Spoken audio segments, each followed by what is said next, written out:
Selamat datang di teras berkisah.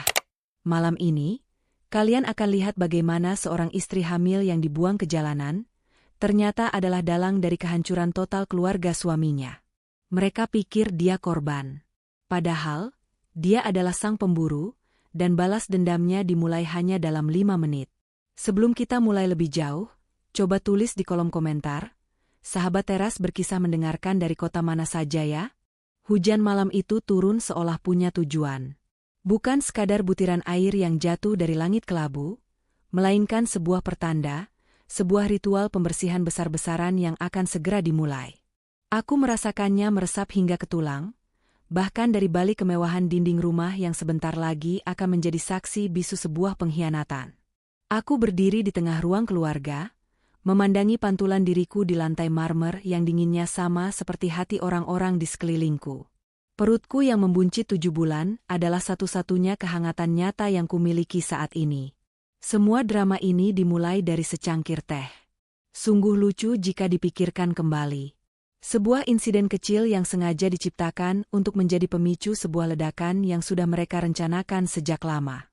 Ibu Tuti, mertuaku, menjerit dengan nada yang menurutku sedikit terlalu dibuat-buat, seperti aktris dalam sinetron sore yang kurang pendalaman karakter. Jari telunjuknya yang dihiasi cincin emas seukuran buah anggur menunjuk noda teh yang bahkan tak lebih besar dari telapak tanganku di atas karpet Persia miliknya. Karpet yang, ironisnya, kubeli sebagai hadiah ulang tahun untuknya 3 bulan lalu. Lihat perbuatan perempuan ini. Suaranya melengking, memecah keheningan malam yang hanya diisi oleh deru hujan. Sengaja. Kamu pasti sengaja menumpahkannya. Kan? Kamu iri dengan semua yang ibu miliki. Dasar perempuan miskin tidak tahu diuntung. Aku hanya diam, membiarkan setiap kata kasarnya menghantamku seperti ombak. Di dalam hati, aku tidak merasakan sakit. Aku justru merasakan geli. Selama setahun penuh aku telah memainkan peran ini dengan sempurna. Peran seorang istri dari desa, yatim piatu, yang beruntung dinikahi oleh Agus, putra tunggal keluarga terpandang. Peran seorang menantu yang penurut, lugu, dan sedikit bodoh. Aku membiarkan mereka meremehkanku, memandangku sebelah mata, karena hanya dengan begitu aku bisa melihat wujud asli mereka dengan sangat jelas. Manusia, saat merasa superior, akan menunjukkan warna sejatinya tanpa saringan. Dan warna mereka, sungguh, tidak terlalu indah untuk dilihat. Kenapa kamu diam saja? Hah? Merasa bersalah? Bu Tuti mendekat, napasnya memburu. Aku bisa mencium aroma parfumnya yang terlalu menyengat, sebuah wewangian mahal yang berusaha menutupi kebusukan dari dalam. Dari awal ibu sudah tidak setuju Agus menikahimu. Perempuan tanpa bibit, bebet, dan bobot sepertimu hanya membawa sial. Aku menatap matanya dalam-dalam. Di sana, aku tidak melihat kemarahan murni. Yang kulihat adalah keserakahan yang meluap-luap dan ketakutan. Ketakutan bahwa perempuan miskin, sepertiku akan menggerogoti harta mereka. Oh, betapa salahnya mereka. Mereka tidak sedang menghadapi parasit, mereka justru sedang hidup dari inang yang mereka hina setiap hari. Sebuah ironi yang begitu lezat, hingga aku harus menahan senyum di bibirku. Pintu di ujung ruangan terbuka, dan pangeran dari drama ini akhirnya muncul. Suamiku, Agus, melangkah masuk dengan santai. Ia mengenakan kemeja sutra yang kubelikan untuknya minggu lalu. Kemeja itu tampak hebat di tubuhnya, membuatnya terlihat persis seperti yang kuinginkan, seorang pria sukses dan berkuasa. Sayangnya, penampilan seringkali menipu. Di balik penampilan luarnya, ia hanyalah seorang pria lemah yang bersembunyi di balik kekuasaan ibunya dan, tentu saja, uangku. Ada apa ini, Bu? Tanyanya, nadanya datar, seolah sudah tahu persis apa yang terjadi. Matanya melirik arahku, bukan dengan tatapan seorang suami, melainkan tatapan seorang pemilik yang melihat barangnya yang rusak. Anakku, lihat istrimu ini. Bu Tuti kembali melanjutkan aktingnya, kini dengan sedikit isak tangis palsu yang membuatku ingin bertepuk tangan. Dia sengaja merusak karpet kesayangan ibu. Dia tidak pernah menghargai kita, Gus. Dia hanya menginginkan hartamu. Aku menunggu. Menunggu Agus berbalik ke arahku, mungkin membelaku, atau setidaknya bertanya apa yang sebenarnya terjadi. Itu adalah ujian terakhirku untuknya. Sebuah harapan kecil yang masih tersisa di sudut hatiku, yang entah kenapa masih bertahan meski sudah berkali-kali dikecewakan. Manusia memang makhluk yang aneh. Selalu berharap ada keajaiban bahkan ketika semua data menunjukkan sebaliknya. Agus menatapku. Selama beberapa detik, dunia seolah berhenti berputar. Hanya ada aku, dia, dan bayi dalam kandunganku yang bergerak perlahan seolah bisa merasakan ketegangan di ruangan ini.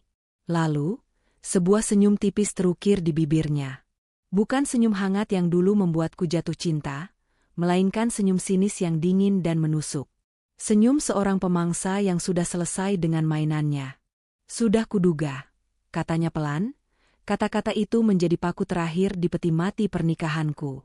Kamu memang tidak pernah berubah, Ranum. Selalu menjadi beban. Di saat itulah aku tahu, sandiwara ini harus berakhir. Malam ini, Bu Tuti, seolah mendapat aba-aba dari senyum putranya, langsung bergerak. Tangannya yang kasar mencengkeram lenganku. Aku sedikit meringis, bukan karena sakit, tapi karena terkejut dengan betapa cepatnya mereka beralih dari kekerasan verbal ke fisik. Tenaganya, untuk seorang wanita seusianya, ternyata cukup kuat. Mungkin karena didorong oleh kebencian yang sudah menumpuk begitu lama. Keluar kamu dari rumah ini. Sekarang juga.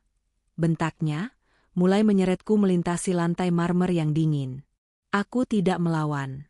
Aku hanya berusaha menjaga keseimbanganku. Satu tanganku secara refleks melindungi perutku. Prioritasku adalah anakku. Dia tidak boleh kenapa-kenapa. Dia adalah alasanku bertahan, dan dia akan menjadi alasanku untuk bangkit dan menghancurkan semua ini. Aku membiarkan diriku diseret seperti karung beras, melewati ruang tamu yang dipenuhi perabotan mewah yang setiap sudutnya dibeli dengan uang hasil jerih payahku. Setiap langkah adalah sebuah kenangan pahit. Di sofa itu, aku pernah mendengar Bu Tuti berbisik pada temannya di telepon, menyebutku, benalu tak berguna. Di dekat jendela itu, aku pernah melihat Agus menerima telepon mesra dari wanita lain, mengira aku cukup bodoh untuk tidak menyadarinya. Rumah ini bukanlah istana impianku. Rumah ini adalah penjara berlapis emas, dan malam ini adalah hari pembebasanku. Pintu utama terbuka dengan kasar. Angin malam yang dingin dan basah langsung menerpa wajahku, membawa serta aroma tanah yang basah oleh hujan. Bu Tuti tidak berhenti. Ia terus menyeretku hingga ke teras depan, lalu dengan satu dorongan kuat, ia melemparkanku ke lantai yang basah dan kotor. Aku jatuh terduduk, gaun rumah sederhanaku langsung basah kuyup dan berlumpur. Aku mengangkat wajahku, menatap dua orang yang berdiri di ambang pintu, diterangi oleh cahaya hangat dari dalam rumah. Mereka tampak seperti raja dan ratu yang baru saja mengusir penyihir jahat dari kerajaan mereka. Wajah Bu Tuti penuh kemenangan. Wajah Agus, kosong, tapi ada kilatan kepuasan di matanya. Jangan pernah kembali lagi ke sini, perempuan sial, desis Bu Tuti. Agus hanya menambahkan dengan nada mengejek, selamat menikmati hidupmu yang sebenarnya, Ranum. Kembali ke tempat asalmu. Di jalanan. Lalu, pintu itu tertutup. Bunyi debamnya terdengar begitu final. Meninggalkanku sendirian di tengah halaman luas, di bawah guyuran hujan yang semakin deras. Dingin mulai merayap, membasahi pakaianku, kulitku, hingga terasa menusuk ke tulang. Untuk sesaat, aku membiarkan diriku merasakan semua itu. Rasa dingin, rasa basah, rasa sakit di hatiku yang ternyata masih bisa berdarah sedikit. Mereka pikir ini adalah akhir bagiku. Mereka pikir mereka telah membuang sampah yang mengotori hidup mereka. Mereka memandangku sebagai seorang wanita hamil yang tak berdaya, tanpa uang, tanpa keluarga, yang baru saja kehilangan segalanya. Malam ini, mereka akan tidur nyenyak, merasa menang. Aku tersenyum tipis di tengah kegelapan. Air hujan yang membasahi wajahku menyamarkan air mata yang tidak pernah keluar. Mereka benar. Ranum yang mereka kenal memang baru saja kehilangan segalanya. Karena Ranum yang itu tidak pernah benar-benar ada. Dia hanyalah sebuah karakter, sebuah topeng yang kubuat. Dan pertunjukan topeng sudah selesai. Dengan gerakan perlahan, aku merogoh saku gaunku yang basah. Tanganku yang sedikit gemetar karena dingin berhasil mengeluarkan benda yang paling berharga saat ini, ponselku. Layarnya menyala, menyorot wajahku yang pucat. Aku mengabaikan puluhan notifikasi dan langsung membuka kontak. Jariku berhenti pada satu nama yang kusimpan dengan sebutan, Sang Algojo. Aku tidak menelepon. Aku hanya mengirim sebuah pesan singkat yang terdiri dari satu kata. Mulai. Pesan terkirim. Aku menarik napas dalam-dalam, merasakan udara dingin memenuhi paru-paruku. Aku menatap kembali ke arah rumah megah itu. Rumah yang dibangun di atas pondasi kebohonganku, dan akan segera runtuh oleh badai kebenaranku. Di dalam sana, Agus dan Bu Tuti mungkin sedang bersulang merayakan kemenangan mereka. Nikmatilah 5 menit terakhir kalian, pikirku dalam hati. Karena setelah itu, neraka yang sesungguhnya akan datang menjemput. Dan aku, dari sini, akan menontonnya dengan pemandangan terbaik. 5 menit. Dalam dunia yang normal, 5 menit hanyalah waktu yang dibutuhkan untuk menyeduh teh atau menunggu lampu merah berganti hijau. Tapi di bawah guyuran hujan malam ini, 5 menit terasa seperti sebuah keabadian yang terukur. Aku tidak bergerak dari tempatku, membiarkan dinginnya air hujan menjadi semacam penegasan bahwa aku masih di sini, aku masih nyata, dan rasa sakit ini adalah bahan bakar yang sempurna. Aku berhitung dalam hati, bukan dengan angka, melainkan dengan detak jantungku yang anehnya begitu tenang dan teratur. Aku bisa membayangkan apa yang sedang terjadi di dalam istana kaca itu. Bu Tuti mungkin sedang menuang anggur mahal ke dalam gelas kristalnya, merayakan kemenangannya dalam mengusir penyakit dari keluarganya. Agus, mungkin, sedang menelepon salah satu wanita simpanannya, memberitahu bahwa jalan mereka kini mulus tanpa ada istri desa yang menghalangi. Mereka pasti sedang tertawa, merasa begitu berkuasa, begitu tak tersentuh di puncak menara gading mereka. Manusia memang cenderung buta saat berada di puncak. Mereka lupa bahwa semakin tinggi mereka berada, semakin keras pula mereka akan jatuh. Tepat saat aku menyelesaikan pemikiran itu, 2 sorot cahaya tajam menembus pekatnya malam dan tirai hujan. Cahaya itu bukan dari mobil biasa. Sinarnya putih bersih dan begitu kuat, berasal dari sepasang lampu sebuah sedan hitam legam yang bergerak pelan namun pasti menuju gerbang utama.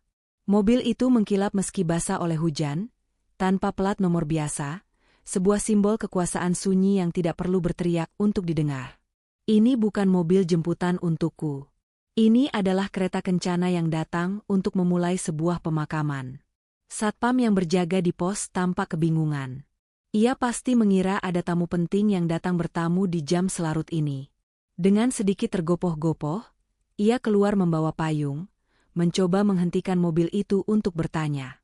Aku melihatnya dari kejauhan, tersembunyi di balik rimbunnya semak bunga sepatu yang daunnya basah kuyup.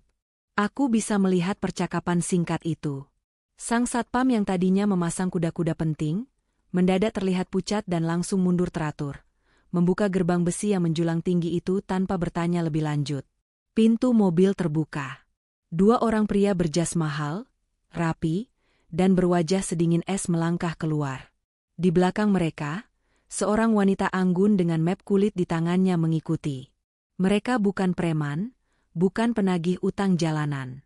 Mereka adalah prajuritku, tim legal terbaik yang bergerak dengan presisi seekor predator. Mereka adalah Sang Algojo, dalam bentuk yang paling elegan.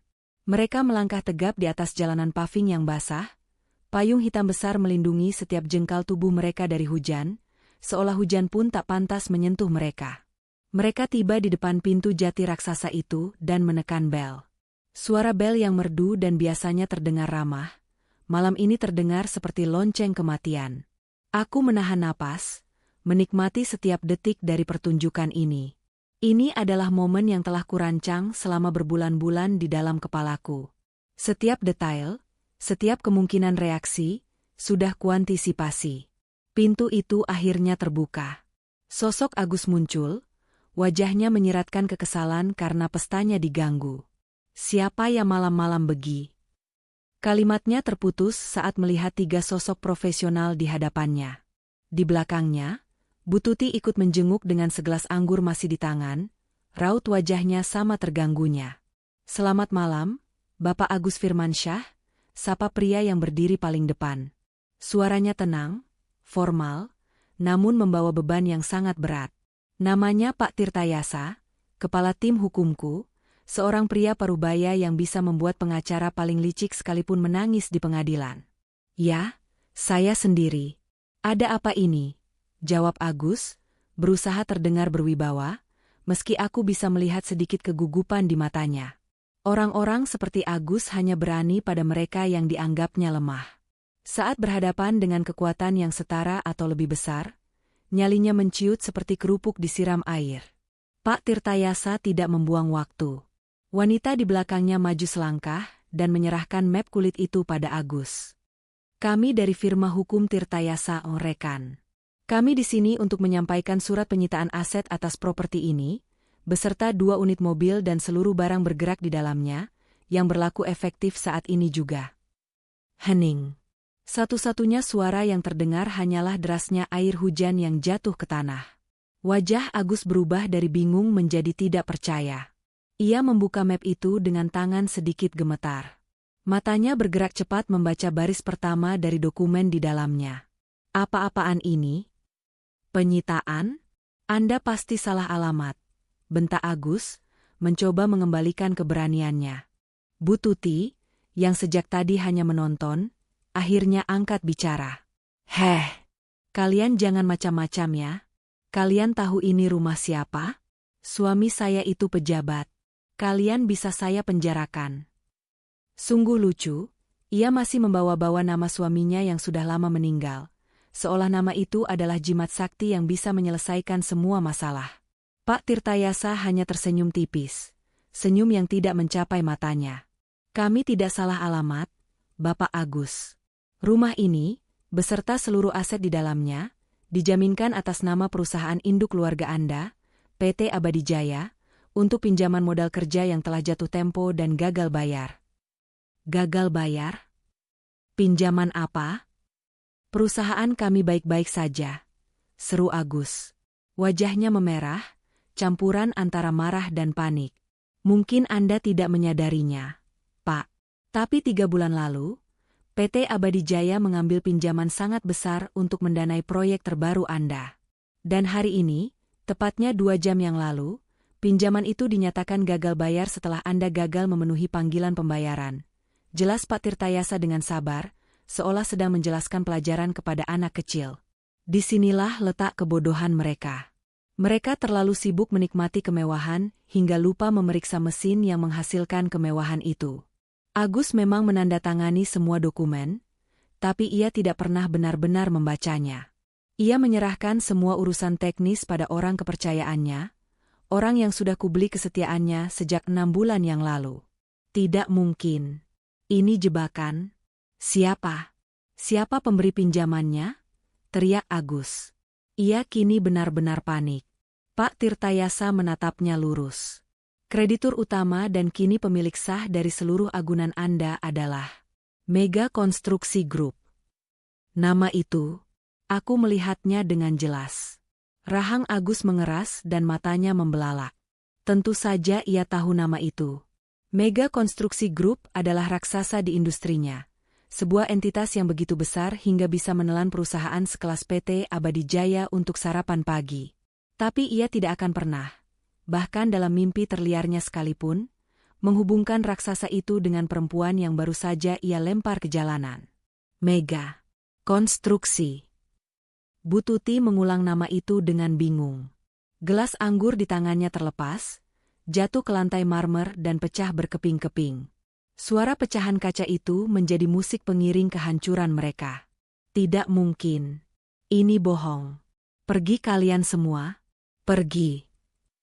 Ia mulai histeris, mencoba mendorong tubuh Pak Tirtayasa yang tetap berdiri kokoh seperti batu karang. Sungguh sebuah pemandangan yang menyedihkan sekaligus menggelikan. Ratu yang angkuh itu kini tak lebih dari seorang wanita tua yang kehilangan akal sehatnya. "Kami mohon maaf atas ketidaknyamanannya," ujar Pak Tirtayasa, nadanya tetap profesional. "Sesuai prosedur, Anda berdua punya waktu 10 menit untuk mengambil barang-barang pribadi yang penting. Setelah itu, tim kami akan mengamankan properti ini. Silakan.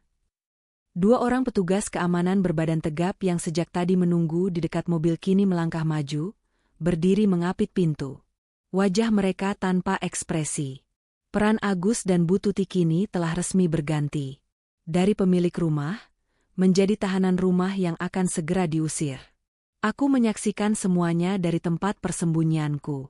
Aku melihat Agus yang terduduk lemas di ambang pintu, tatapannya kosong.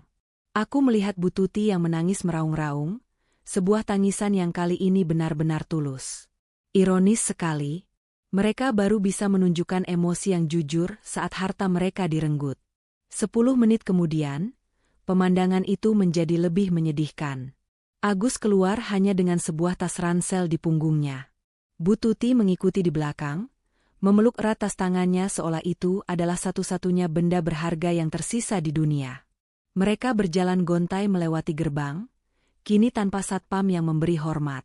Mereka berdiri di pinggir jalan, basah kuyup oleh hujan, tampak bingung dan tersesat. Persis sepertiku beberapa saat yang lalu. Roda takdir memang berputar begitu cepat. Saat itulah, sebuah mobil lain berhenti tepat di sampingku. Bukan sedan hitam yang sangar, melainkan mobil pribadiku yang nyaman, dengan sopir kepercayaanku di balik kemudi. Pintu belakang terbuka. Aku melangkah masuk, gaunku yang basah dan kotor terasa kontras dengan interior mobil yang hangat dan beraroma lembut. Sopirku, Pak Budi, memberiku selimut hangat tanpa berkata apa-apa. Dari jendela mobil yang gelap, aku menatap untuk terakhir kalinya pada Agus dan Bu Tuti yang masih berdiri di seberang jalan, seperti 2 ekor anak ayam kehilangan induk. "Kita kemana, Bu Ranum?" tanya Pak Budi lembut. Aku menyandarkan kepalaku yang lelah. "Pulang, Pak Budi. Kita pulang ke rumah yang sebenarnya." Pembalasan ini belum selesai. Ini bahkan belum bisa disebut pembalasan. Ini baru pembayaran uang muka. Malam ini, mereka hanya kehilangan rumah. Tapi aku akan memastikan, mereka akan kehilangan segalanya. Rumah. Sungguh sebuah kata yang memiliki banyak makna. Selama setahun terakhir, aku menyebut hunian mewah berlapis kepalsuan itu sebagai rumah. Tapi saat mobil melaju dengan tenang membelah jalanan kota yang basah, aku sadar bahwa aku tidak sedang pulang. Aku sedang melarikan diri dari penjara. Tempat yang akan kutuju inilah rumah yang sesungguhnya. Bukan sekadar bangunan, melainkan sebuah benteng, sebuah pusat komando, sebuah saksi bisu dari semua rencana yang telah kurajut dengan sabar. Perjalanan itu tidak lama. Kami berhenti di depan sebuah gedung apartemen paling mewah di pusat kota, sebuah menara kaca dan baja yang menjulang menantang langit malam. Tidak ada gerbang yang menghalangi, hanya lobi megah yang dijaga oleh petugas berpenampilan necis yang langsung mengenali mobilku. Mereka menyambut dengan hormat, membukakan pintu untukku, dan sama sekali tidak menunjukkan keterkejutan melihat penampilanku yang acak-acakan dan basah kuyup. Di duniaku, loyalitas dan profesionalisme adalah segalanya. Mereka dibayar untuk melakukan pekerjaan mereka, bukan untuk bergosip. Asisten pribadiku, Rina, sudah menunggu di depan lift pribadi yang langsung menuju unitku. Di tangannya sudah siap sehelai jubah mandi tebal dan handuk hangat. Wajahnya menunjukkan kekhawatiran, tetapi ia cukup terlatih untuk tidak menanyakan apapun yang tidak kuceritakan. Air hangatnya sudah siap, Bu. Pakaian ganti dan makan malam juga sudah saya siapkan di kamar. Lapornya dengan suara lembut namun efisien.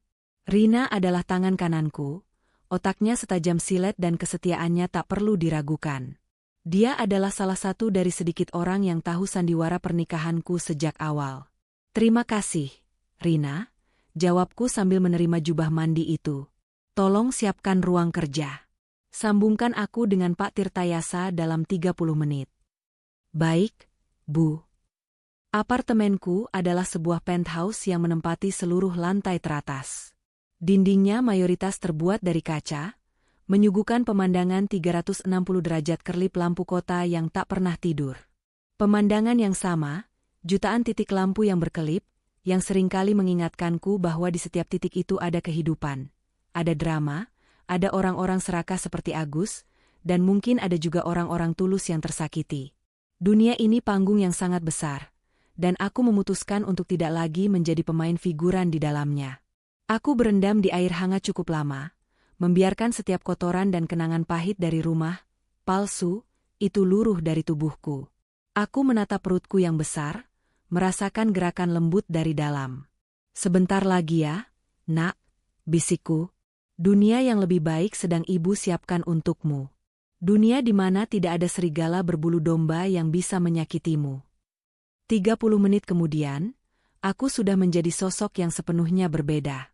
Gaun rumah yang basah dan kotor telah berganti dengan setelan piyama sutra berwarna gading yang nyaman namun tetap elegan. Rambutku yang panjang sudah kukeringkan dan kuikat rapi. Wajahku bersih tanpa riasan. Di hadapan layar raksasa di ruang kerjaku, aku bukan lagi Ranum, istri desa yang malang. Aku adalah Ranum Adijaya, pendiri dan pemilik tunggal Mega Konstruksi Group. Wajah Pak Tirtayasa muncul di layar, tajam dan jelas. Ia sedang berada di dalam mobil, mungkin dalam perjalanan pulang setelah menyelesaikan tugasnya. Laporan selesai, Bu Ranum. Aset sudah diamankan. Target terlihat sangat terguncang. Lapornya tanpa basa-basi. Aku mengangguk puas. Bagaimana reaksi mereka saat tahu nama perusahaanku? Pak Tirtayasa tersenyum tipis. Persis seperti yang Anda prediksi. Kebingungan total. Mereka tahu nama Mega Konstruksi, tapi otak mereka tidak mampu menghubungkannya dengan Anda. Bagi mereka, itu dua alam semesta yang berbeda. Bagus, kataku. Biarkan mereka bertanya-tanya dalam kebingungan. Ketidakpastian adalah siksaan yang lebih menyakitkan daripada kebenaran itu sendiri. Lanjutkan ke tahap 2 besok pagi. Pastikan semua media yang kita kendalikan memberitakan jatuhnya PT Abadi Jaya. Gunakan narasi, salah urus, dan manajemen yang korup. Hancurkan reputasi mereka hingga tak bersisa. Siap laksanakan, Bu. Satu hal lagi, Pak Tirta, tambahku. Cari tahu di mana mereka akan tinggal malam ini. Mungkin menumpang di rumah kerabat atau menyewa hotel murah. Pastikan mereka tidak bisa bersembunyi. Aku ingin tahu setiap langkah mereka. Sudah dalam pantauan, Bu. Tim saya sedang mengikuti mereka. Panggilan video berakhir. Aku menyandarkan punggungku ke kursi kulit yang empuk, memutar kursiku menghadap jendela kaca raksasa. Hujan sudah reda, menyisakan udara malam yang bersih dan kota yang berkilauan seperti permata. Dari ketinggian ini, semua masalah di bawah sana tampak begitu kecil. Begitu juga Agus dan ibunya.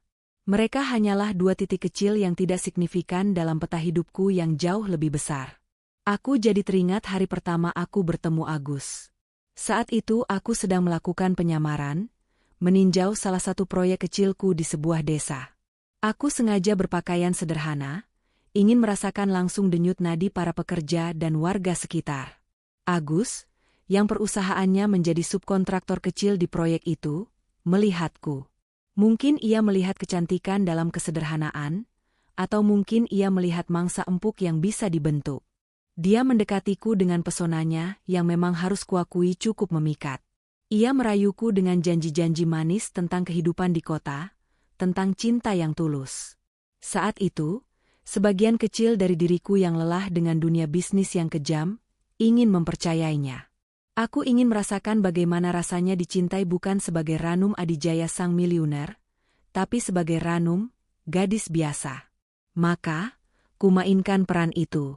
Aku mengarang cerita tentang latar belakangku yang yatim piatu dan miskin, dan dia memakannya mentah-mentah.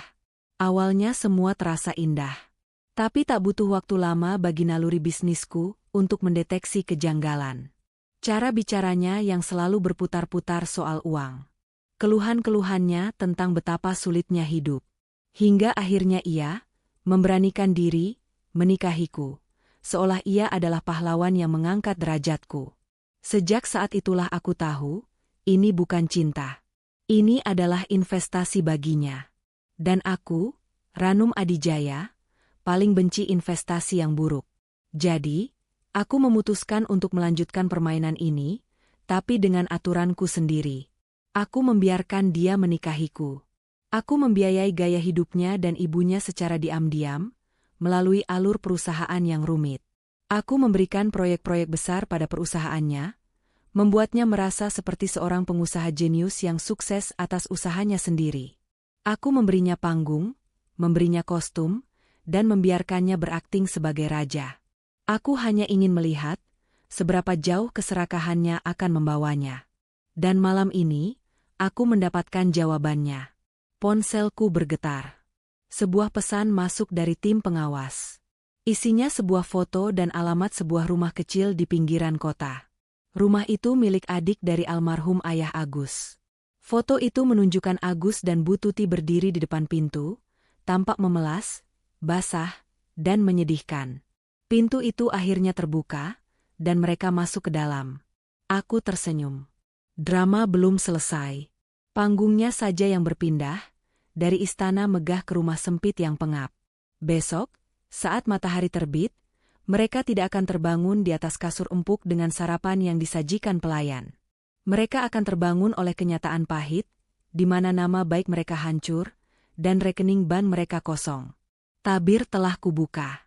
Sang ratu telah kembali ke singgasananya. Dan dari atas sini, aku bisa melihat semuanya dengan sangat jelas. Permainan baru saja dimulai. Harapan adalah benda yang paling kejam sekaligus paling indah di dunia. Pagi itu, saat aku menyesap teh melati hangat dari balkon penthouseku sambil memandangi Jakarta yang mulai menggeliat, aku tahu bahwa di sudut kota yang lain, Agus sedang berpegang pada satu-satunya harapan yang ia miliki. Bukan harapan untuk memperbaiki pernikahan kami, tentu saja bukan. Harapannya kini terwujud dalam bentuk tumpukan proposal, denah bangunan, dan perjanjian kontrak, proyek pembangunan Menara Cendana. Proyek itu adalah mahakarya yang seharusnya melambungkan nama perusahaannya ke level berikutnya. Aku tahu segalanya tentang proyek itu, tentu saja. Aku yang menciptakannya. Melalui serangkaian manuver bisnis yang rumit, aku memastikan bahwa PT Abadi Jaya milik keluarga Agus memenangkan tender raksasa itu 6 bulan yang lalu. Aku membuatnya terlihat seperti sebuah pertarungan yang sengit, di mana Agus menang karena kecerdasan dan kegigihannya. Padahal, semua lawannya adalah perusahaan-perusahaan boneka yang kumiliki, yang sengaja mengalah di saat-saat terakhir. Aku memberinya kemenangan terbesar dalam hidupnya, hanya agar aku bisa menikmatinya saat aku merenggutnya kembali. Rina masuk dengan tablet di tangannya, langkahnya senyap di atas lantai kayu. Pagi, Bu. Laporan awal sudah masuk. Target tidak tidur semalaman. Sejak pukul 6 pagi tadi, dia sudah menghubungi semua orang yang dia kenal terkait proyek Cendana. Dia terdengar sangat panik. Aku tersenyum tipis. Bagus. Kepanikan adalah awal dari kesalahan. Apa dia sudah tahu berita pagi ini? Rina menggeser layar tabletnya. Terpampang di sana beberapa judul berita utama dari portal-portal bisnis terkemuka. PT Abadi Jaya diambang kebangkrutan, dugaan salah urus, aset keluarga Firmansyah disita. Reputasi mereka yang kubangun dengan hati-hati, kini kuhancurkan hanya dalam 1 malam. Dia pasti sudah membacanya. Itulah mengapa dia begitu panik, lanjut Rina. Proyek Cendana adalah satu-satunya kapal yang belum tenggelam. Kalau begitu, mari kita siapkan torpedo terakhirnya, ujarku tenang. Rina, atur rapat Dewan Darurat dengan semua pemangku kepentingan proyek Cendana siang ini. Pukul 2 tepat. Agendanya, evaluasi lanjutan dan penentuan status proyek. Pastikan Agus Firmansyah, sebagai CEO kontraktor utama, mendapat undangan resmi. Wajibkan dia untuk datang dan melakukan presentasi penyelamatan. Baik, Bu, akan saya atur. Rina mengangguk, lalu berbalik pergi. Ia tidak perlu bertanya lebih jauh. Ia tahu persis apa tujuan dari presentasi penyelamatan itu. Itu bukanlah panggung untuk menyelamatkan, melainkan panggung untuk eksekusi. Aku bisa membayangkan bagaimana reaksi Agus saat menerima panggilan itu. Di tengah badai berita buruk dan kehilangan rumah, undangan rapat itu akan terasa seperti pelampung yang dilemparkan dewa. Ia pasti akan berpikir, mereka masih membutuhkanku. Proyek ini terlalu besar untuk gagal. Ia akan merapikan satu-satunya setelan jas yang tersisa, mungkin meminjam sepatu dari kerabatnya, dan menghabiskan sisa paginya untuk menyusun argumen paling meyakinkan dalam hidupnya. Ia akan berjalan menuju menara mega konstruksi, tanpa tahu bahwa ia sedang berjalan ke sarang laba-laba. Pukul 2 siang, aku sudah duduk di kursi utamaku di ruang rapat dewan di lantai 50. Ruangan itu dingin, didominasi oleh meja kayu mahoni raksasa dan jendela kaca yang menampilkan pemandangan kota dari angkasa. Di sekelilingku duduk para direkturku, orang-orang paling loyal dan paling cerdas di bidangnya. Mereka semua tahu peranku sebagai istri terbuang, dan mereka semua adalah bagian dari sandiwara besar ini. Wajah mereka tampak serius dan tegang, akting yang sempurna. Melalui layar monitor kecil di hadapanku, aku bisa melihat rekaman kamera tersembunyi dari lobi. Aku melihat Agus masuk. Dia tampak lelah, matanya sembab, tapi dia berusaha keras untuk berjalan dengan tegap. Dasi yang ia kenakan sedikit miring, sebuah detail kecil yang menunjukkan betapa pikirannya sedang kalut. Dia tampak begitu kecil dan tidak berdaya di tengah kemegahan lobi kantorku. Pintu ruang rapat akhirnya terbuka. Salah satu stafku mempersilakan Agus masuk. Dia melangkah ke dalam, matanya langsung tertuju pada jajaran direksi yang menatapnya tanpa ekspresi. Dia menelan ludah, jelas terintimidasi. Dia belum melihatku. Kursiku sengaja diposisikan sedikit membelakangi pintu. "Selamat siang, bapak-bapak, ibu-ibu," sapanya dengan suara yang bergetar namun dibuat seolah-olah mantap. "Saya Agus Firmansyah. Terima kasih atas kesempatan ini." Direktur operasionalku, Pak Harun, mempersilakannya memulai. "Silakan, Pak Agus. Waktu Anda 15 menit." Dan Agus pun memulai pidatonya. Sebuah pidato yang menyedihkan. Ia berbicara tentang komitmen, tentang visi, tentang bagaimana berita pagi ini hanyalah kesalahpahaman yang dibesar-besarkan oleh media. Ia menjamin dengan seluruh kehormatannya bahwa PT Abadi Jaya akan menyelesaikan proyek Cendana tepat waktu. Ia memohon, dengan cara yang paling profesional yang ia bisa, agar proyek ini tidak dihentikan. Aku mendengarkan setiap katanya dalam diam.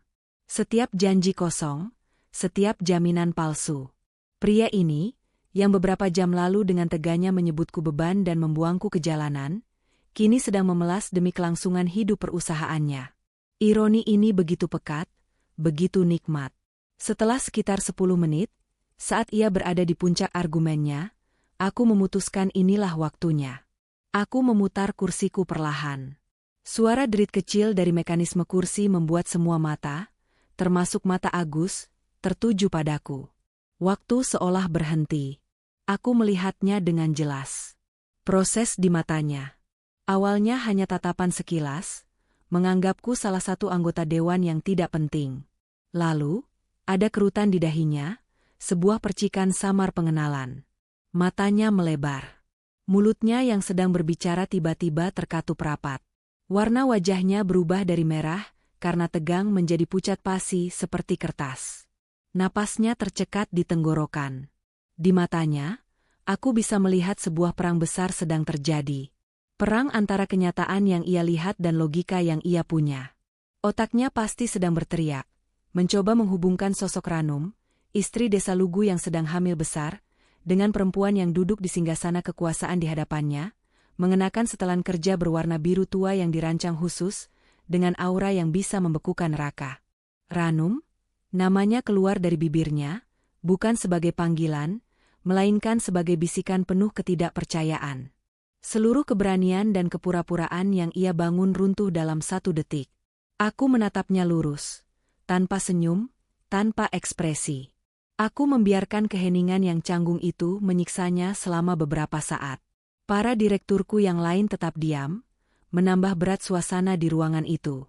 Akhirnya, aku angkat bicara. Suaraku tenang, dingin, dan bergema di ruangan kedap suara itu. "Terima kasih atas presentasinya yang penuh semangat, Pak Agus," kataku, memberikan penekanan pada kata semangat. Saya dan segenap Dewan Direksi Mega Konstruksi Group telah mendengarkan dengan saksama. Aku berhenti sejenak, mencondongkan tubuhku sedikit ke depan. Setelah mempertimbangkan kondisi perusahaan Anda saat ini, berita yang beredar, dan terutama masalah integritas dari manajemen puncaknya, aku menatap matanya dalam-dalam saat mengucapkan kata, integritas. Dengan ini kami memutuskan untuk menghentikan total proyek Menara Cendana dan memutus seluruh kontrak kerjasama dengan PT Abadi Jaya, berlaku efektif sejak detik ini juga. Palu tak terlihat itu telah kuketok. Wajah Agus kini benar-benar kosong. Tidak ada lagi keterkejutan, hanya kehampaan. Kapal terakhirnya tidak hanya tenggelam, tapi meledak hancur berkeping-keping di hadapannya. Aku berdiri. Rapat selesai, kataku pada para direkturku, sebelum berjalan perlahan menuju pintu keluar, bahkan tanpa menoleh sedikitpun pada Agus yang masih membeku di tempatnya seperti patung. Saat tanganku menyentuh gagang pintu, aku berhenti dan berkata tanpa berbalik, "Oh, dan Agus, lain kali jika ingin membuang sesuatu, pastikan itu benar-benar sampah." Lalu aku melangkah keluar, meninggalkan pria itu sendirian di tengah reruntuhan kerajaan kecilnya. Ada sebuah pola yang selalu berulang pada manusia-manusia serakah saat mereka terpojok. Setelah fase penyangkalan dan kemarahan, mereka akan memasuki fase tawar-menawar. Mereka akan merendahkan diri, memohon, menangis, dan melakukan apapun untuk mendapatkan kembali apa yang telah hilang. Mereka akan memakai topeng penyesalan, mengucapkan kata maaf yang tidak berasal dari hati, sambil berharap lawan mereka cukup bodoh untuk jatuh ke dalam perangkap yang sama untuk kedua kalinya.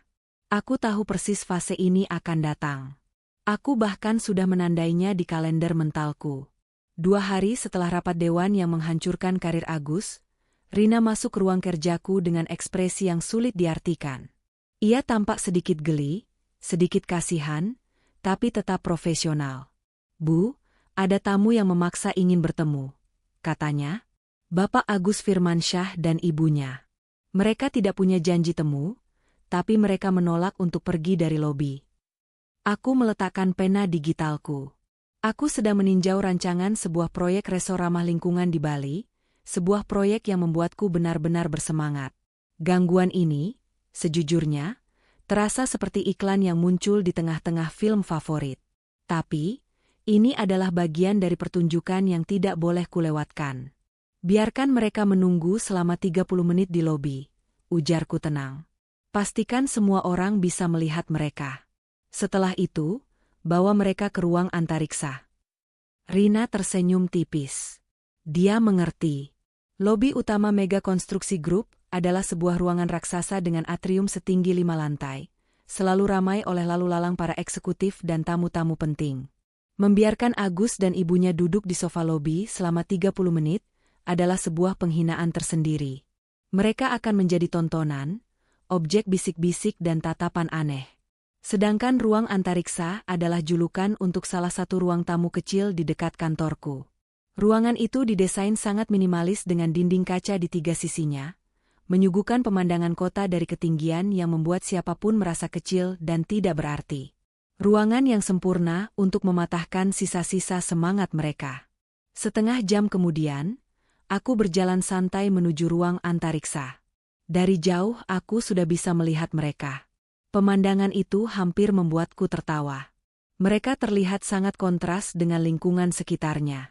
Agus mengenakan kemeja yang sama dengan yang ia pakai 2 hari lalu, kini tampak kusut.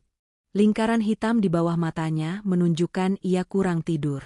Di sampingnya, Bu Tuti, sang ratu sosialita, kini terlihat seperti rakyat jelata. Pakaiannya tidak lagi gemerlap, rambutnya yang biasa disasak tinggi kini sedikit berantakan, dan wajahnya yang penuh riasan tebal kini pucat tanpa polesan. Mereka tampak seperti 2 hantu dari masa lalu yang tersesat di istana masa depan. Aku masuk dan duduk di sofa tunggal yang paling besar, berhadapan langsung dengan mereka, menempatkan diriku di posisi yang paling dominan.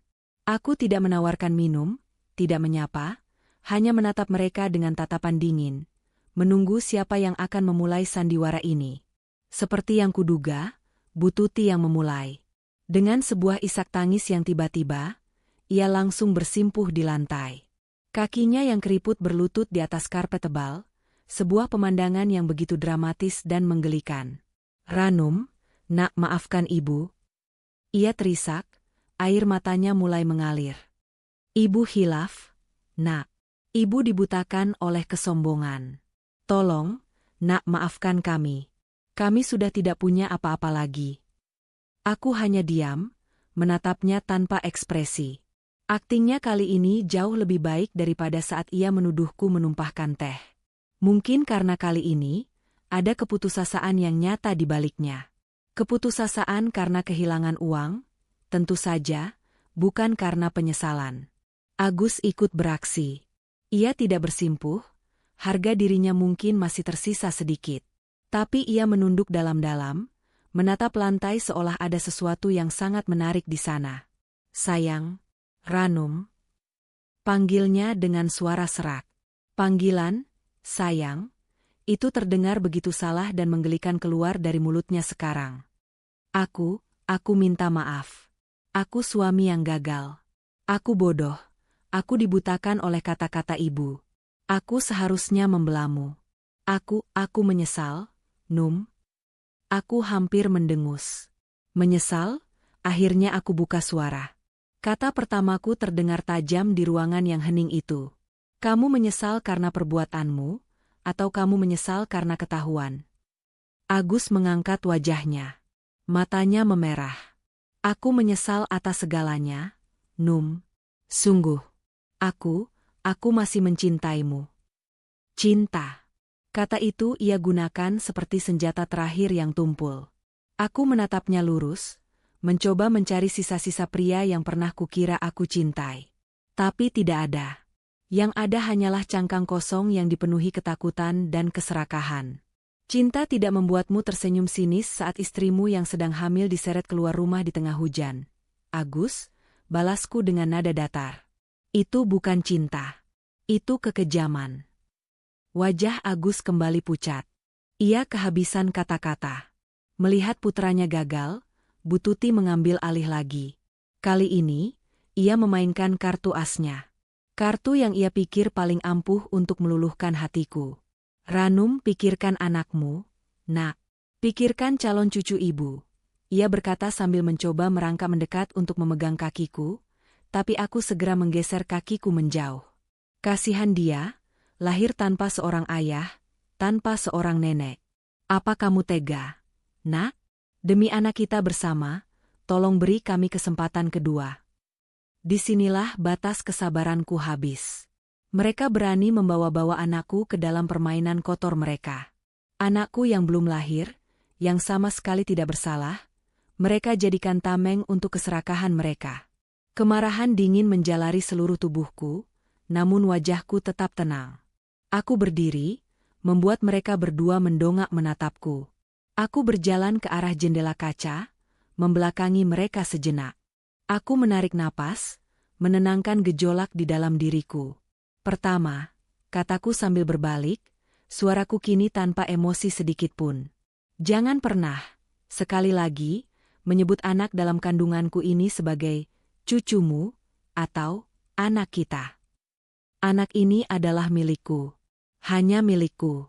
Kalian sudah kehilangan hak apapun atasnya sejak malam kalian membuangnya ke jalanan bersamaku. Aku menatap Bu Tuti yang terdiam. Dan kedua, Nyonya Tuti, aku menggunakan panggilan formal untuk menciptakan jarak. Drama Anda sudah selesai. Saya tidak tertarik menontonnya lagi. Anda pikir saya bodoh? Anda pikir permohonan maaf palsu dan air mata buaya ini bisa menghapus semua perbuatan kalian? Aku beralih menatap Agus. Dan kau pikir aku akan luluh hanya karena kau mengucapkan kata cinta dan menyesal?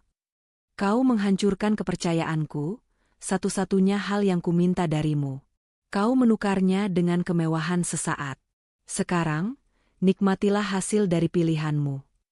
Aku berjalan menuju pintu, pertunjukan ini sudah membuatku muak. Tunggu, Ranum, tolong. Agus berdiri, suaranya terdengar putus asa. Apa yang harus kami lakukan? Beri kami kesempatan untuk memperbaikinya. Aku berhenti di ambang pintu, menoleh sedikit ke arah mereka. Wajah mereka penuh harap, menantikan seberkas cahaya, sebuah pengampunan. Aku memutuskan untuk memberi mereka harapan, harapan palsu yang akan membuat mereka semakin menderita. Kalian ingin tahu apa yang harus kalian lakukan? Tanyaku retoris. Nikmati saja apa yang kumulai. Karena aku jamin ini semua baru permulaan.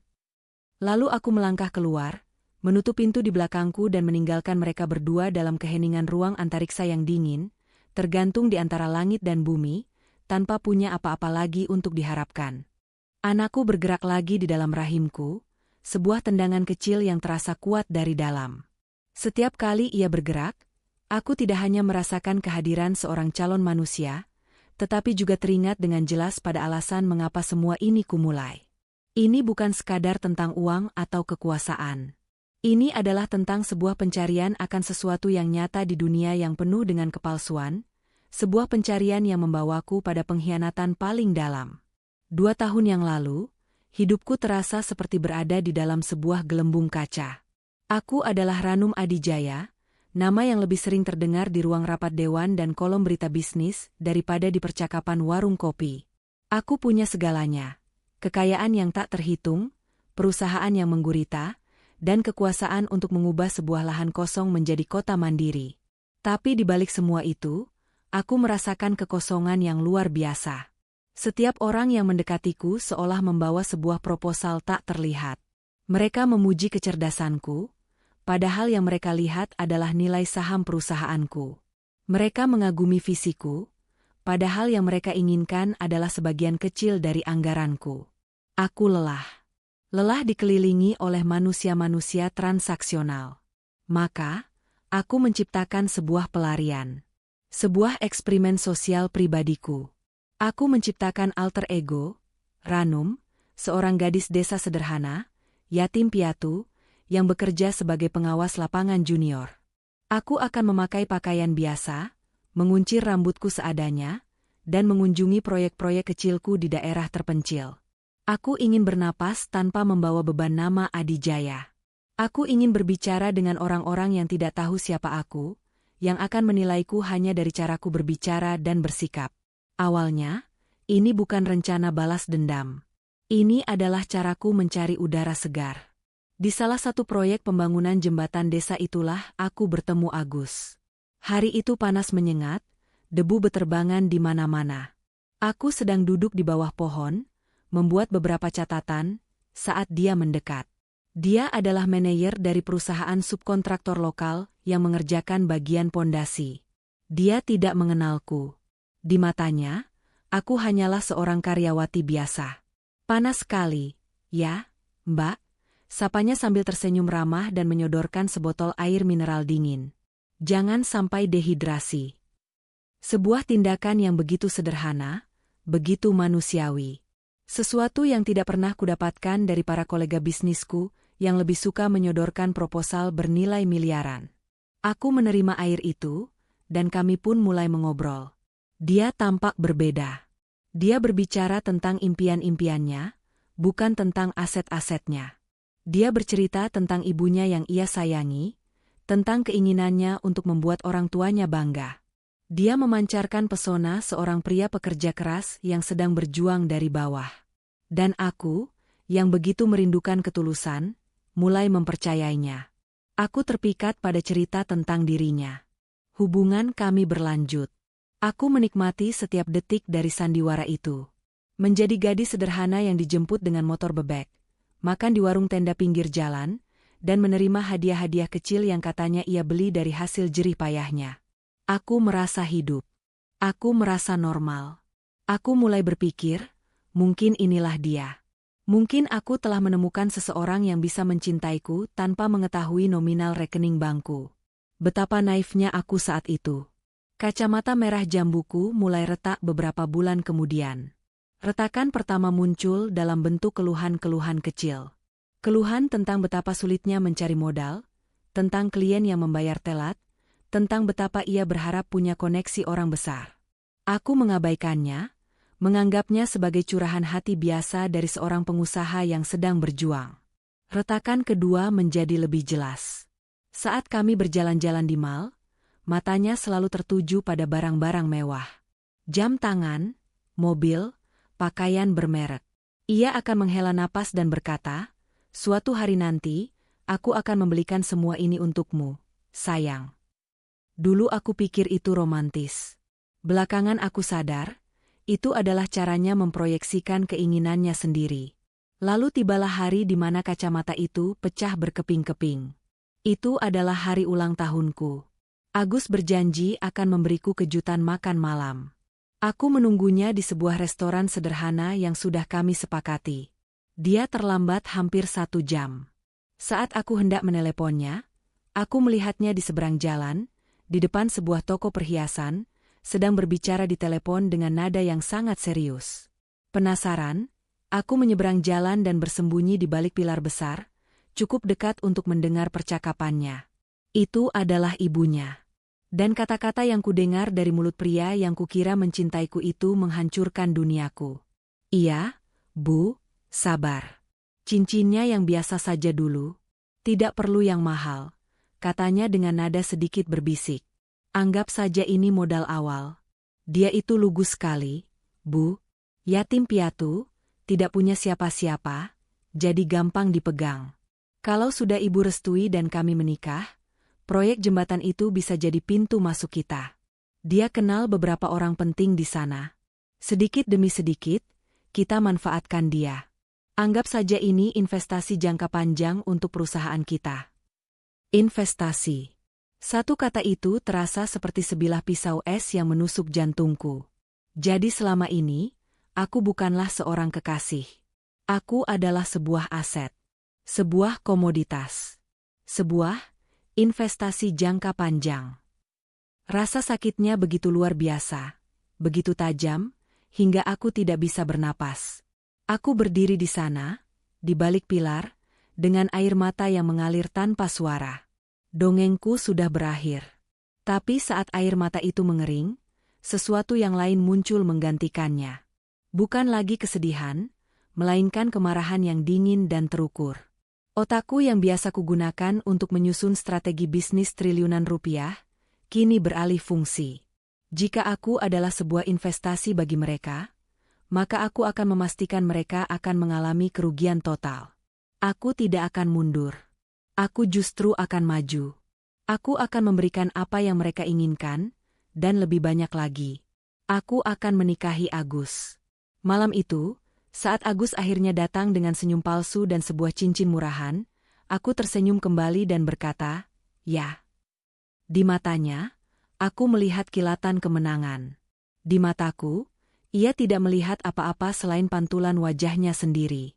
Sejak malam itulah, polis asuransi, paling mematikan dalam sejarah hidupku mulai kurancang. Aku kembali ke singgasanaku sebagai Ranum Adijaya secara diam-diam. Aku mulai menyuntikkan dana ke perusahaan Agus melalui perusahaan cangkang, membuatnya tumbuh pesat. Aku memberinya proyek-proyek besar, membuatnya merasa seperti raja. Aku membiayai rumah mewah, mobil, dan semua gaya hidup mereka, sambil memastikan setiap aset itu terikat pada perjanjian utang yang rumit atas nama perusahaanku. Aku membangun sebuah rumah kartu yang indah untuk mereka, dan aku memegang kartu as yang akan meruntuhkan semuanya. Aku melakukan semua itu sambil terus memainkan peranku sebagai istri lugu yang beruntung. Sebuah pertunjukan yang sangat melelahkan, tapi sepadan. Aku menghela napas, kembali ke masa kini. Tanganku mengelus perutku dengan lembut. Dulu, aku mencari cinta dan menemukan pengkhianatan. Jadi, aku putuskan untuk menciptakan keadilanku sendiri. Dan anakku, ia tidak akan pernah merasakan sakitnya dikhianati oleh orang yang seharusnya melindunginya. Itulah janjiku. Polis asuransi terbaik untuk masa depannya. Dalam dunia bisnis, ada istilah yang disebut hostile takeover atau pengambil alihan paksa. Prosesnya brutal, cepat, dan tidak menyisakan ruang untuk negosiasi. Aset direbut, manajemen diganti, dan struktur lama dihancurkan. Apa yang kulakukan pada PT Abadi Jaya dan rumah mewah mereka adalah versi korporat dari pembalasan dendamku. Tapi aku tahu, itu belum cukup. Untuk orang-orang seperti Agus dan Bu Tuti, kehancuran sejati bukanlah kehilangan perusahaan atau rumah. Kehancuran sejati adalah saat mereka tidak bisa lagi membeli secangkir kopi di kafe mahal atau membayar ongkos taksi. Maka, inilah saatnya untuk memutus urat nadi terakhir mereka, akses ke uang tunai. Beberapa hari setelah kunjungan memilukan mereka ke kantorku, aku mengadakan rapat pagi dengan tim keuanganku. Bukan di kantor, melainkan di taman indoor pribadiku di salah satu sudut penthouse. Ditemani secangkir coklat hangat dan suara gemericik air dari kolam kecil, kami membahas strategi untuk melumpuhkan keuangan pribadi mereka. Suasananya begitu tenang, sangat kontras dengan topik pembicaraan kami yang begitu kejam. Laporan intelijen keuangan sudah masuk, Bu, kata Pak Surya, kepala tim auditku, seorang pria berkacamata yang matanya setajam elang saat melihat angka. Seperti yang Anda duga, mereka tidak sebodoh itu menyimpan semua telur dalam satu keranjang. Selain rekening gaji resmi yang terhubung dengan perusahaan, Agus Firmansyah memiliki 3 rekening pribadi di bank berbeda, kemungkinan untuk menyimpan dana taktis. Aku tersenyum. Dana taktis adalah istilah halus untuk uang hasil penggelapan kecil-kecilan dari proyek-proyek yang kuberikan padanya. Aku sudah tahu tentang rekening-rekening itu sejak lama. Ibunya, Nyonya Tuti, lebih licik, lanjut Pak Surya. Beliau punya beberapa deposito berjangka atas namanya, 1 berangka simpanan di bank swasta, dan, ini yang menarik, sebuah polis asuransi investasi bernilai cukup besar yang jatuh temponya 3 tahun lagi. Aku mengangguk perlahan. Bu Tuti selalu memuja keamanan finansial di atas segalanya. Ia menimbun uang seperti tupai menimbun kacang untuk musim dingin. Sayangnya, ia tidak sadar kalau musim dingin kali ini diciptakan olehku, dan aku tahu letak semua simpanan kacangnya. Baik, kataku setelah mendengar laporan lengkap. Pak Surya, saya mau semua rekening itu dibekukan pagi ini juga. Gunakan klausul utang pribadi yang pernah Agus tanda tangani sebagai jaminan pinjaman perusahaan. Klausul kecil yang kubuat tim legal selipkan di halaman 27, yang menyatakan bahwa seluruh aset pribadinya ikut menjadi jaminan jika terjadi gagal bayar. Saya yakin dia tidak pernah membacanya. Untuk deposito dan brankas Nyonya Tuti, lanjutku, kita gunakan jalur lain. Tim legal kita pasti bisa menemukan bukti bahwa sumber dana untuk simpanan itu berasal dari aliran dana tidak wajar dari PT Abadi Jaya.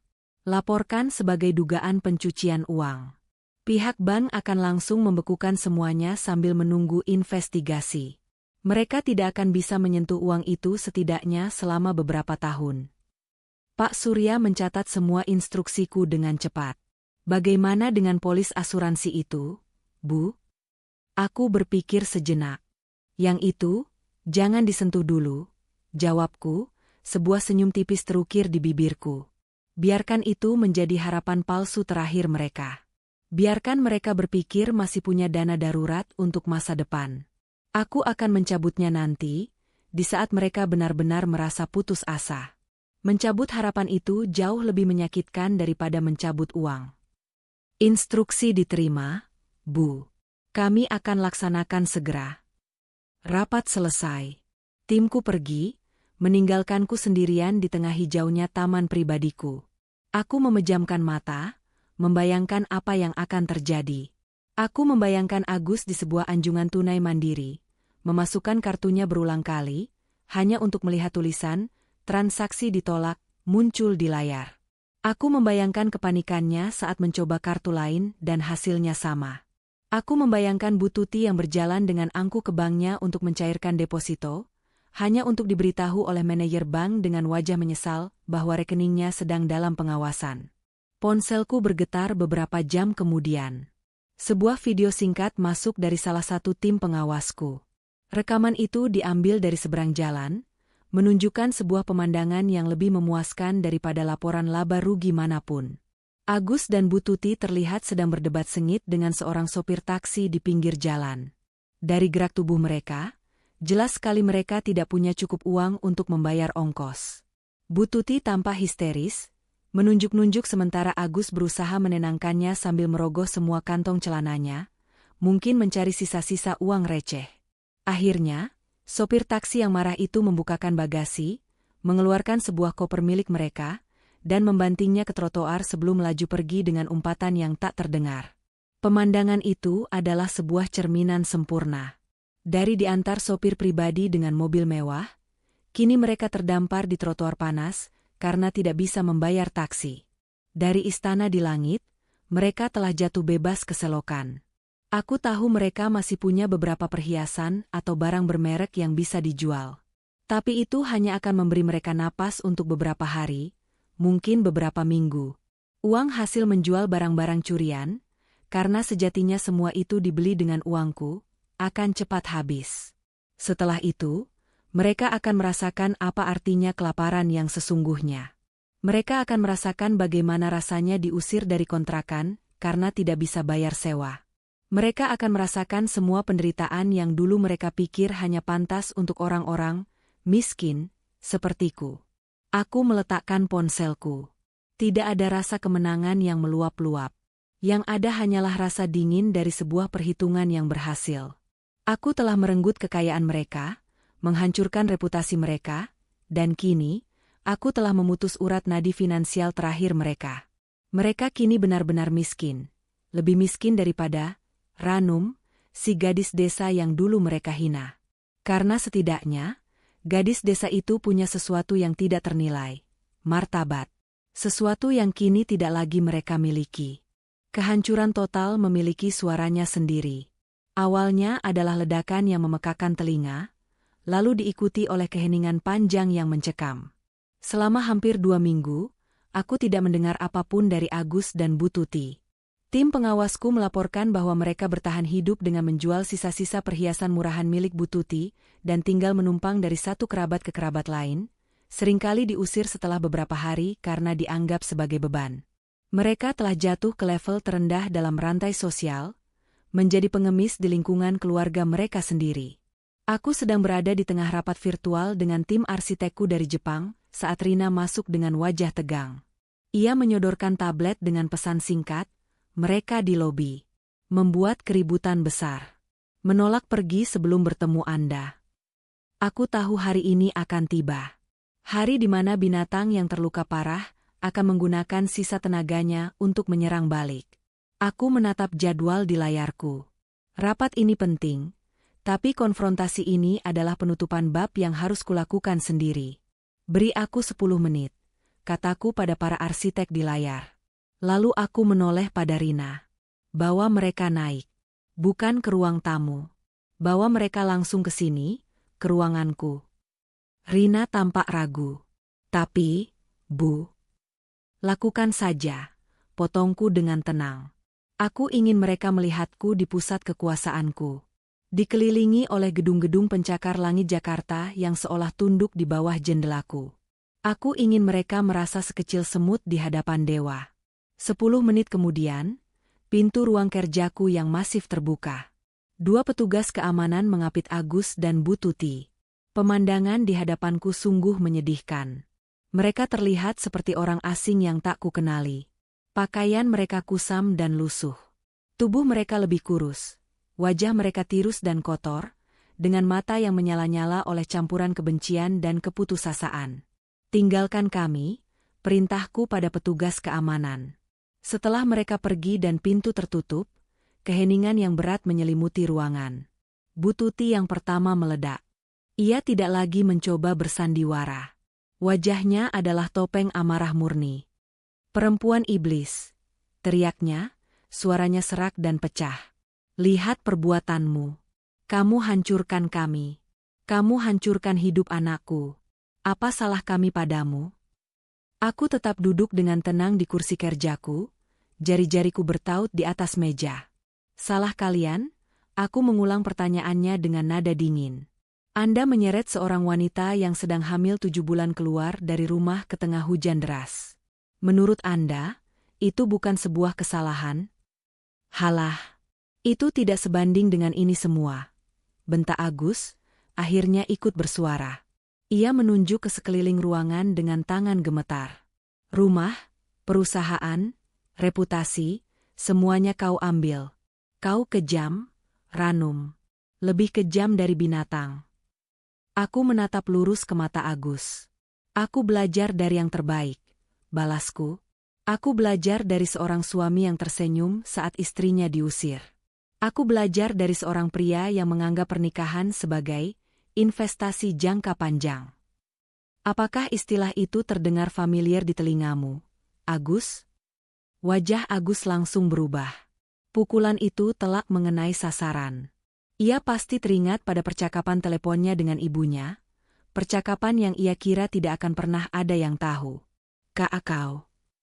Ia tergagap.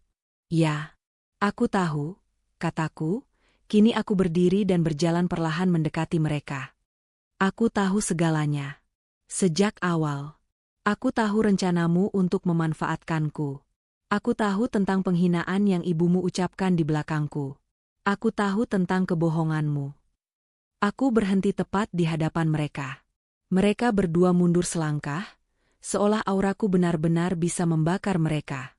Kalian pikir aku ini apa? Gadis desa bodoh yang bisa kalian permainkan? Kalian salah besar. Kalian tidak sedang mempermainkan seorang gadis desa. Kalian sedang mencoba menipu seekor naga yang sedang menyamar menjadi domba. Dan sekarang, kalian merasakan apinya. Kami minta maaf. Kami sudah minta maaf. Isak Bututi kembali mencoba taktik air mata, tapi kini sudah tidak ada efeknya. Maaf tidak akan mengembalikan kepercayaan yang telah kalian hancurkan, sahutku. Kalian tidak menyesali perbuatan kalian. Kalian hanya menyesali konsekuensinya. Aku kembali ke mejaku dan menekan sebuah tombol. Layar raksasa di dinding di belakangku menyala, menampilkan sebuah gambar real-time dari kamera pengawas di depan bekas rumah mereka. Rumah itu kini dikelilingi pagar proyek, dan beberapa pekerja sedang membongkar taman mewahnya. Sebuah papan besar terpampang di depan, segera dibangun panti asuhan Adi Jaya. Rumah itu, kataku tanpa menoleh, akan menjadi tempat bagi anak-anak yang benar-benar yatim piatu. Anak-anak yang tidak seberuntung diriku, yang masih bisa membangun kembali hidup mereka. Agus dan Bututi menatap layar itu dengan horor. Itu adalah penghinaan terakhir. Simbol status mereka kini akan menjadi sebuah lembaga amal. Nikmati sisa hidup kalian, ujarku sebagai penutup. Belajarlah untuk hidup dengan hasil dari perbuatan kalian sendiri. Sekarang, keluar. Mereka tidak bergerak, hanya menatapku dengan tatapan kosong yang kalah. Akhirnya, aku menekan interkom. Keamanan, tolong antar Tuan dan Nyonya Firmansyah keluar dari gedung saya. Saat mereka diseret keluar, aku tidak merasakan apa-apa lagi. Bukan kemenangan, bukan kepuasan. Hanya sebuah kehampaan. Sebuah tugas yang akhirnya selesai. Setelah konfrontasi terakhir itu, aku memfokuskan seluruh energiku pada dua hal. Mengelola kerajaanku dan mempersiapkan kelahiran anakku. Ruangan di sebelah kamarku telah diubah menjadi kamar bayi yang indah, dengan warna-warna lembut dan perabotan paling aman. Saat aku berdiri di sana, mengelus boks bayi yang terbuat dari kayu ek, aku merasa sebuah kedamaian yang belum pernah kurasakan sebelumnya. Masa laluku yang kelam terasa begitu jauh, seperti cerita dari kehidupan orang lain. Di tengah kedamaian itulah, teleponku berdering. Nama Pak Tirtayasa muncul di layar. Selamat siang, Bu Ranum, sapanya dengan suara yang terdengar lebih ringan dari biasanya. Saya hanya ingin mengabarkan, surat perintah penangkapan sudah dikeluarkan. Aku mengerutkan kening. Penangkapan? Betul, Bu. Seperti instruksi Anda, tim audit kami menyerahkan semua temuan janggal dari pembukuan PT Abadi Jaya kepada pihak berwenang secara anonim. Ternyata, lubangnya lebih dalam dari yang kita duga. Bukan hanya penggelapan dana perusahaan, tapi juga manipulasi pajak besar-besaran yang sudah dilakukan sejak ayah Agus masih hidup. Negara dirugikan miliaran rupiah. Aku terdiam sejenak. Aku tahu mereka curang, tapi aku tidak menyangka skalanya sebesar itu. Agus Firmansyah ditahan sebagai tersangka utama yang melanjutkan praktik tersebut, dan ibunya ikut terseret karena namanya tercatat di beberapa transaksi fiktif sebagai komisaris. Lanjut Pak Tirtayasa. Ini bukan lagi permainan Anda, Bu. Ini sudah menjadi urusan negara. Beberapa jam kemudian, Rina menunjukkan sebuah video berita yang sedang viral di internet. Video itu direkam dengan ponsel oleh salah satu tetangga. Terlihat beberapa polisi berpakaian preman memasuki rumah kontrakan sempit tempat Agus dan ibunya menumpang. Pemandangan berikutnya adalah pemandangan yang akan terpatri selamanya di ingatan publik. Agus keluar dengan tangan di borgol, wajahnya ditutupi jaket, berjalan dengan kepala tertunduk. Di belakangnya, Bu Tuti meronta-ronta dan menjerit-jerit histeris saat seorang polwan dengan sabar membimbingnya masuk ke dalam mobil.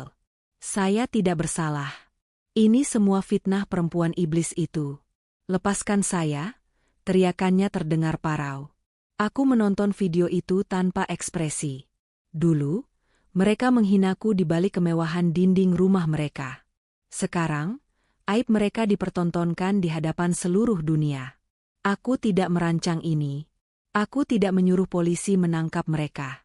Aku hanya membuka sebuah kotak Pandora yang berisi kebusukan mereka sendiri, dan membiarkan isinya keluar. Ini bukan lagi balas dendam pribadiku. Ini adalah karma hukum yang sedang bekerja. Alam semesta sedang menyeimbangkan dirinya sendiri. Aku mematikan tablet itu. Aku berjalan ke jendela, menatap langit biru yang cerah. Aku merasa sebuah beban berat terangkat dari pundakku. Ikatan terakhirku dengan masa lalu yang menyakitkan itu telah diputus. Bukan oleh tanganku, tetapi oleh tangan keadilan yang tak terlihat. Aku akhirnya bebas. Benar-benar bebas.